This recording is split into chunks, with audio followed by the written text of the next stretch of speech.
प्रिय व्यक्तिले नै मेरो सपनाको घाँटी निमोड्छ। मैले सोचेकै होइन।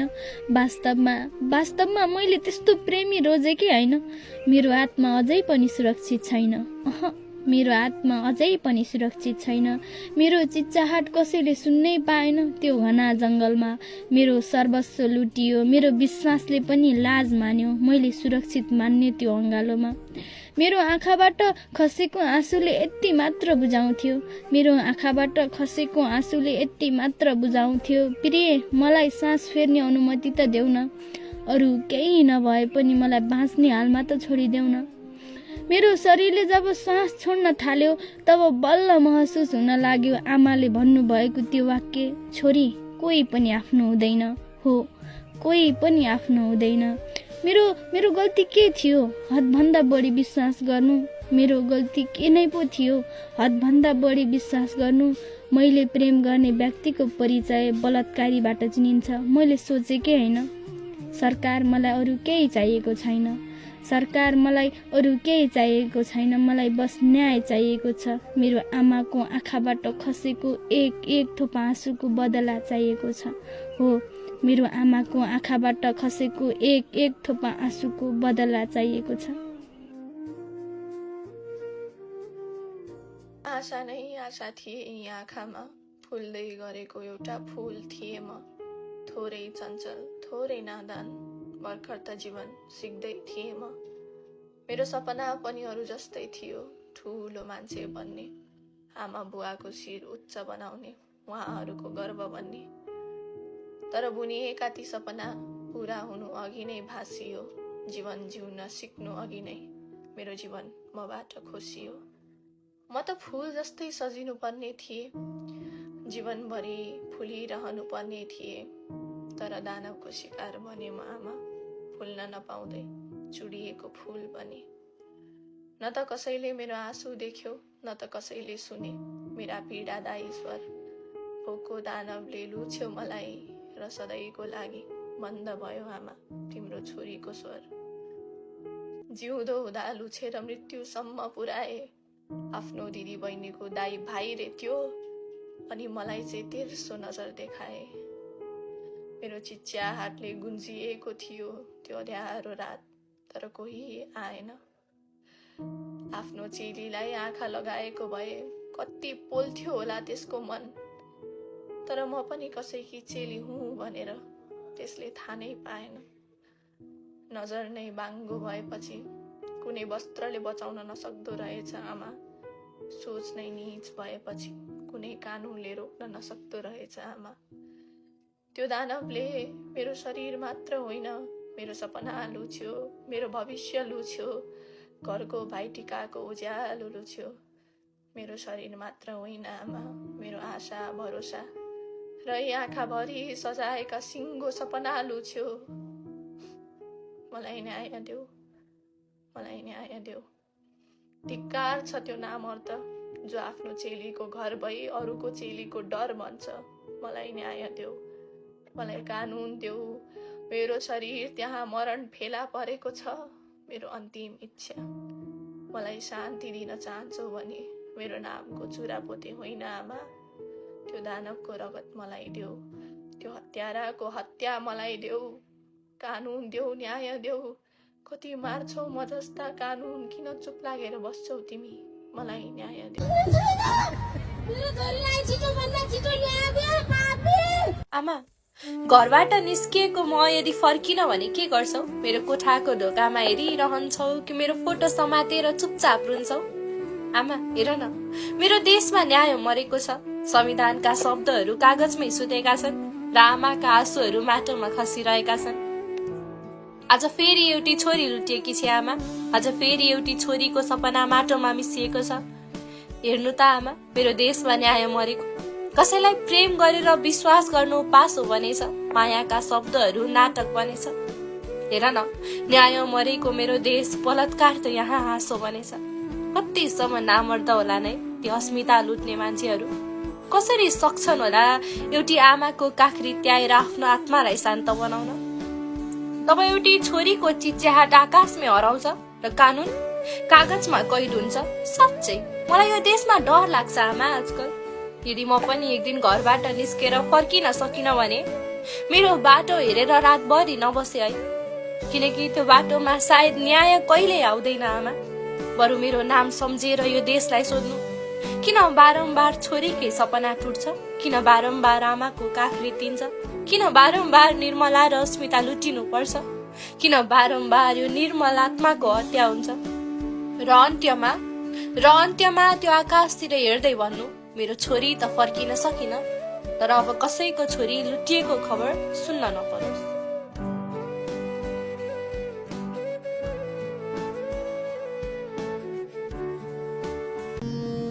के हामी छोरी भएर जन्मिनु हाम्रो गल्ती हो र? के हामी स्वतन्त्र भएर बाँच्न पाउने अधिकार छैन र? के हामी चेली हरेक वर्ष बलात्कारको शिकार बन्नुपर्ने हो र? हिजो हजारौं बलात्कार भएर बितेका नेपाली चेलीहरूको न्याय नपाउँदै आज अर्को नेपाली बालिकाले बलात्कृत हुनु परेको छ। यो एउटा परिवारको मात्र पीडा होइन, यो हरेक वर्ष नेपाली समाजमा घटिरहने सिङ्गो नेपाली समाजकै पीडा हो।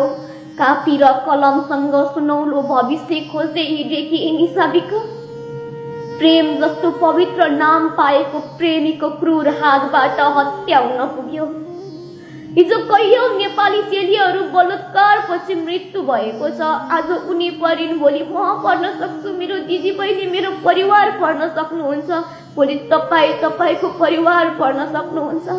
कहिलेसम्म कानुन अन्धो हुने हो? कहिलेसम्म बलात्कारीलाई बचाउने हो? कहिलेसम्म पीडित पक्षले न्याय पाउने होइन? अझै कहिलेसम्म हामी छोरी चेली बलात्कृत हुनुपर्ने हो? आज जुन कानुनले अपराधीलाई लुकाउन खोज्दैछ उनीहरू किन बुझ्दैनन् भोलि त्यही अपराधीद्वारा आफ्ना छोरी चेली पनि बलात्कृत हुन पुग्छन् भनेर? अपराधीलाई उमेर सानो छ भनेर लुकाउन नखोजियोस्, किनकि यस्तो घटना कुनै नाबालकले घटाउन सक्दैन। म आज एउटा छोरी भएको नाताले अर्को छोरीको लागि न्याय माग्दैछु। जसरी हुन्छ यिनी साबिकालाई न्याय मिलोस्, अपराधीलाई कडा भन्दा कडा सजाय मिलोस्।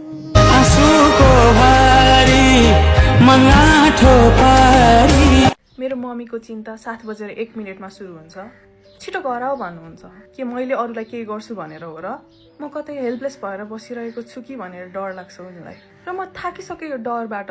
हरेकचोटि ढिला हुँदा मम्मीलाई टेन्सन दिने, बाटो फेर्ने, आफ्नो लुगा फेर्ने। अर्को भिक्टिम नबन्नलाई मैले मेरो लाइफ नै सीमित गरेर बाँच्नुपर्छ। इनिसा र निर्मलाको जस्तो केसहरू आउँदाखेरि सबैले पेनल्टीको कुरा गर्न थाल्छन्। एन्ड आई अग्री, त्यो एकदम इम्पोर्टेन्ट चिज हो, जस्टिस दिनै पर्छ। तर यो सबै एकदम सानो कुराहरूबाट सुरु हुन्छ के। त्यो केटाहरूले केटीहरूको फोटोहरू पठाएर ओइ तँलाई कुन चाहिँ चाहिन्छ भन्ने, आफ्नो वाइफ आमा बुहारीलाई हेप्ने, केटाले केटी जिस्काउँदाखेरि ओइ तँलाई त जोक पनि लिन आउँदैन भन्ने। केटाहरूलाई हामी उनीहरूभन्दा तल छौँ जस्तो लाग्छ के। बेसिक एम्पथी देखाउनु पनि तिम्रो दिदीलाई भएको भए, तिम्रो कजिनलाई भएको भए त्यस्तो भनेर भनिराख्नुपर्छ हामीले। के हो दलित भनेको, लो कास्ट भनेको? म त एउटा मान्छेलाई देख्दाखेरि उसको नाम मात्र देख्छु, आमा बुवाले माया गरेर ठुलो मान्छे हुन्छ भनेर राखिदिएको नाम, र त्यो पनि खोसिन्छ पुरुषहरूको हिंसाले। यो घटना होइन कि समाजको जरा हो। तिम्रो सर्कलमा एउटा केटीको बारेमा मिसोजिनिस्टिक जोक बन्दैछ र तिमी हाँस्छौ र उसलाई रोक्दैन भने you're also to blame. We just want one thing, अर्को इनिसा नहोस्। इनिसालाई न्याय, हामी सबैलाई न्याय।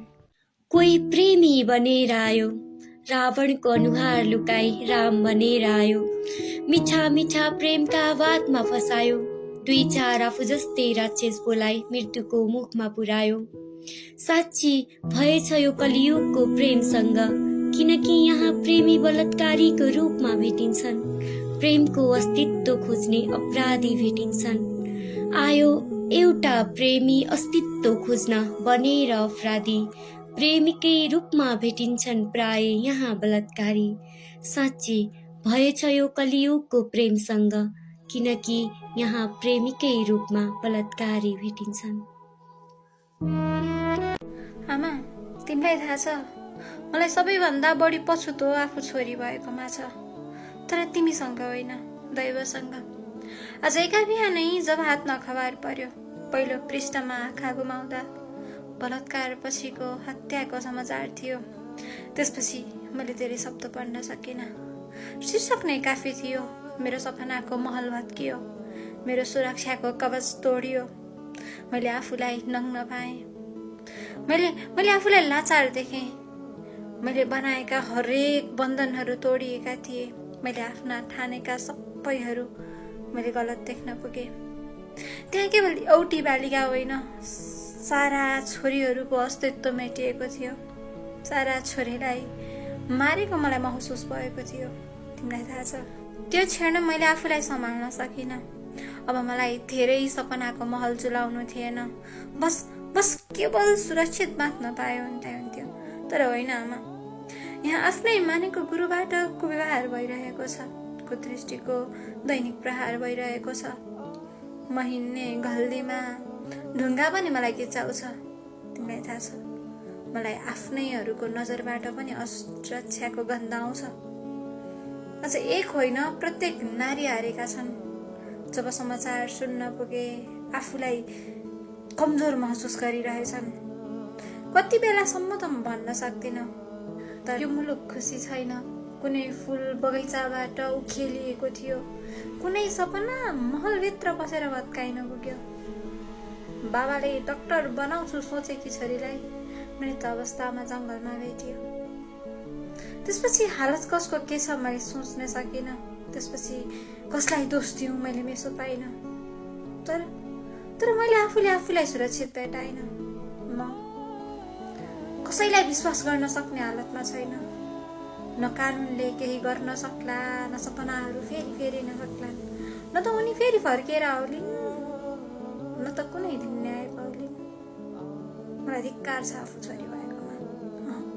आमा, तिमीले दिएको ममता र सम्मानमा पनि मैले आफूलाई गर्व गर्न सकिनँ छोरी भएकोमा। हेर त, नाबालिग हुन्छ। बलात्कार गरेर जंगलमा हत्या गर्ने हत्याराहरू नाबालिग हुन्छ। वीरेन्द्रनगरमा चाहिँ जुन इनिसा बहिनीलाई हत्या गरे, मेन हत्यारा इनिसा बहिनीको बोयफ्रेन्ड भनेर चिनिएको अनमोल गौली रहेछ है। उसको साथीहरू चाहिँ दिपेश ढकाल, आशिक ढकाल, गौरव ढकाल। यिनीहरूलाई चाहिँ वीरेन्द्रनगरको मेयर चाहिँ आफन्त पर्दो रहेछ। यो हत्याराहरूको है आफन्त परेको रहेछ। अनि त्यहाँ चाहिँ पैसाको चलखेल पनि भएको रहेछ। अनि आफन्त भएको कारण कानुनलाई चाहिँ किन्न खोजिएको रहेछ है। त्यहाँको मेयरले चाहिँ नाबालिग भनेर छुटाउनको लागि परेको छ अरे के।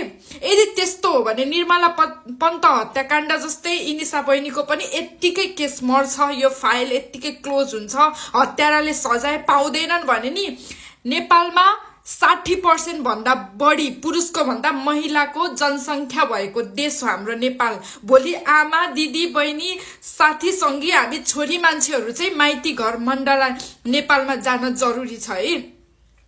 मलाई यो सुन्दाखेरि एकदमै रिस उठिरहेको छ। शरीरैभरि नङको डाबरा यति मात्र नभएको न, मलाई झन् अति गाह्रो भएको त भजाइना र त्यो के भन्छ योनी र मलदार चाहिँ एउटै भएको छ अरे क्या। कति पीडा भयो होला। अनि बला त्यस्तोहरू नाबालिग हुन्छ? छोड्ने हो हामीले त्यसै? नाबालिग हुन्छ? नाबालिगले त्यस्तो गर्न सक्छ? खुट्टा फ्र्याक्चर भएको छ अरे, खुट्टा भाँचिएको छ अरे। खुट्टा भाँचिने गरी नङको डाबरे जिउभरि बेल्टले हान्दै भुताल्दै त्यस्तो कुकर्म गर्ने तिनीहरू नाबालिग हुन्छ? छोड्ने हो हामीले? हेर्नु है दिदी बहिनी, पीडा हामीलाई हुन्छ। हामीलाई कल्पना गर्दा कति गाह्रो भएको छ है। भोलि हामीलाई नै पर्न सक्छ, हाम्रो बहिनीहरूलाई पनि पर्न सक्छ, दिदी बहिनी आमा सबैलाई पर्न सक्छ कि। हामी यो बेलामा चाहिँ चुप बसेर अरूको कुरा अरूलाई परेको भनेर बस्ने समय होइन दिदी बहिनीहरू।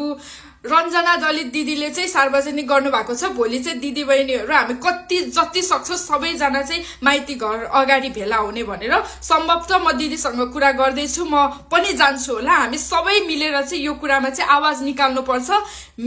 त्यहाँको मेयरले त्यो त्यहाँको मेयरको मात्र आफन्त भएर हुँदैन। त्यहाँको मेयरको मात्र शक्ति पावरको कुरा गरेर हुँदैन। वीरेन्द्रनगरवासीहरू तपाईहरू पनि यो कुरामा चाहिँ आवाज उठाउनु, नारा लगाउनु। तिनीहरूलाई चाहिँ नाबालिग भनेर छोड्न हुँदैन। यो केस चाहिँ यत्तिकै मर्नु हुँदैन साथीहरू। म सबैलाई बिन्ती गर्छु, यो कुरामा हामी घरबाट मात्र बोलेर टिकटकमा मात्र बोलेर पनि हुँदैन। हामी माइती घर मण्डलामा जान जरुरी छ। त्यो 3 जना अनमोल गौली अनि के छ दिपेश ढकाल, आशिक ढकाल, गौरव ढकाल, यिनीहरूलाई छोड्न हुँदैन। नाबालिग होइन। जबरजस्ती सामूहिक एउटा छोरीमाथि चेलीमाथि बलात्कार गरेर मारेर जंगलमा फाल्न सक्नेहरू नाबालिग हुन्छ?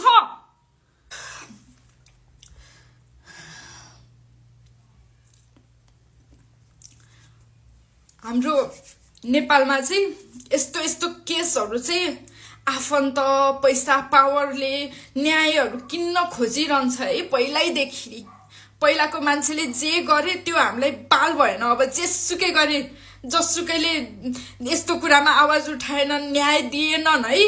तर अबको सरकारले चाहिँ बलात्कारीलाई कि त फाँसी दिने कि त तिनीहरूलाई जिउँदै तर्पाउने, तिनीहरूको अंग अंग काटेर तिनीहरूलाई जिउँदै तर्पाउने। हामीलाई त्यस्तो सजायले पुगेन, जुन सजाय चाहिँ जेलमा बसेर जेलमा राखेर हप्तामा एकचोटि मासु भात, अरू बेलामा फलफुल भात तरकारी दिएर सुत्न बस्नको व्यवस्था गरेर त्यो अपराधीहरूलाई जन्म कैद भन्ने, पैसाले फेरि किनेर चाँडै रिहा हुने, चाँडै फर्केर आउन मिल्ने, त्यस्तो कानुनले अब हुँदैन नेपालमा। यो केस त्यसै मर्न हुँदैन है। प्लिज दिदी बहिनीहरू, यो केस त्यसै मर्न हुँदैन। भोलि इनिसा विकललाई आज पर्यो, हामीले नाबालिगहरूले छोडिदिन्छौँ, भोलि फेरि 18 वर्षदेखि मुनिका नाबालिगहरू फेरि यस्तो गल्ती गरि नै रहन्छ, हामीले सुन्न परिरहन्छ। आज ती 3-4 जनालाई नाबालिग भनेर छोडिन्छ भने भोलि 18 वर्षदेखि मुनिकाहरू फेरि यो गल्ती गरिरहन्छन्। हामीले जे गरे पनि हुन्छ भन्छन्, यही घटनाबाट झन् सिक्छन् अबको 18 वर्षदेखि मुनिका भाइ बहिनीले नि। अनि हामी नाबालिग भन्दै छोडिदिने?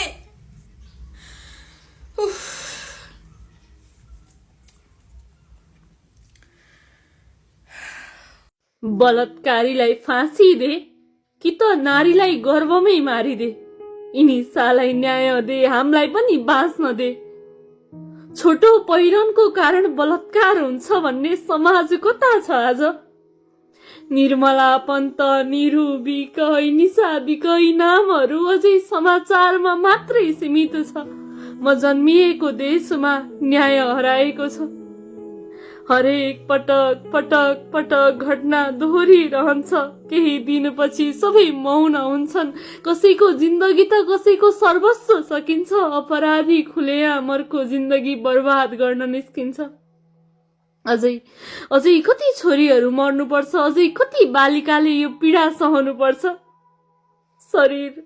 शरीर नाङ्गो थियो। अपराधीले आफैले लगाएको ज्याकेटले उसको शरीर ढाकेको थियो। दुवै खुट्टाको बीचमा भाँचिएको थियो। जबरजस्ती घाँटी अट्ठाएर मुख थुनेर उसको चिच्चाहट रोकिएको थियो। परिवार होसमा छैनन्, बार सोधिरहेछन् हाम्री छोरीको दोष के थियो? आमा बाले कसरी हेरे होलान् आफ्नै सन्तानको निर्जीव शरीर? लास पनि छोएका छैनन् रे। न्यायको आशा 3 रात भो सुतेका छैनन् रे। अपराधीलाई नाबालिग रे, पैसाको चलखेल अनि राजनीति लासमाथि भइरहेछ रे। म थुक्छु यो समाजलाई जहाँ छोरीको शरीर राजनीतिक बहस बन्छ, जहाँ पीडितको रगत समाचारको शीर्षक बन्छ। छी, मलाई म यो समाजको हिस्सा हुँ भन्न पनि घिन लाग्छ। मलाई म यो समाजको हिस्सा हुँ भन्न पनि घिन लाग्छ।